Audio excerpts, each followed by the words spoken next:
To get output 1 at R, so this is the point R at which we require output to be 1. Alright, so to get output 1 at R, for the given logic gate, the input values must be what?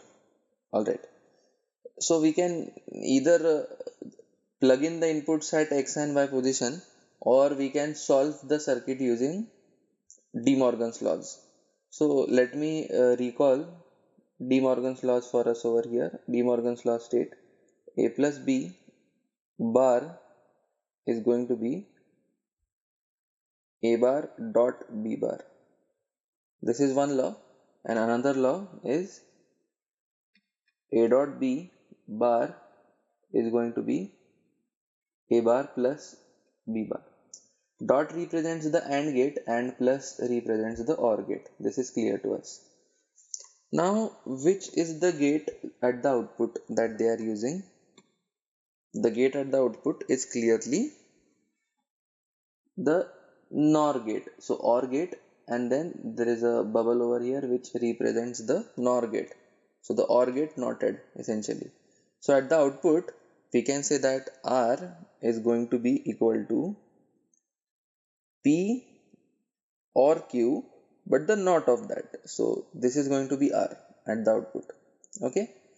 So let us further simplify and see what is P going to be equal to. So see, P is the OR of something. So let us say what does it OR? It ORs Y and X bar. X bar is the not of X. So you can see that here X will come and here it will be noted because of this small not gate present over here. So P is nothing but the OR of X bar and Y. So I can write down here P to be equal to X bar plus Y. This is P. This is yet just P. Okay. I also have to write down Q, and then there is a huge knot on top of them. So here I have to write down the expression for Q. Now let us see what is Q exactly.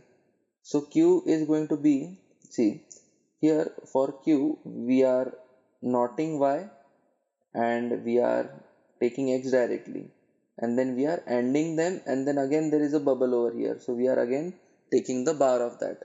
So X is directly taken, Y is taken with a knot. So if we just write this, that means that we have ANDed X and Y bar, but there is a NAND gate over here, so again I have to put another bar over here. So this is important to understand whatever I explained just now. Whenever required, I advise you to rewind the video and go through the explanation another time. Okay, so given that this is the fact, now let us understand what we can do about this particular expression that we have. What we can simply do over here is, so this is like one bracket, let's say bracket 1, this is another bracket, and there is a plus sign in between, alright, and then there is this bar on top of it. So we can use this law and we can simplify it further, alright. So the first bracket, whatever the first bracket is, this first bracket will be ANDed with the second bracket. Alright, and then instead of having one huge bar sign on top, we can separate out the signs like this. So this is according to De Morgan's law. So this is X bar plus Y, and this is XY bar bar.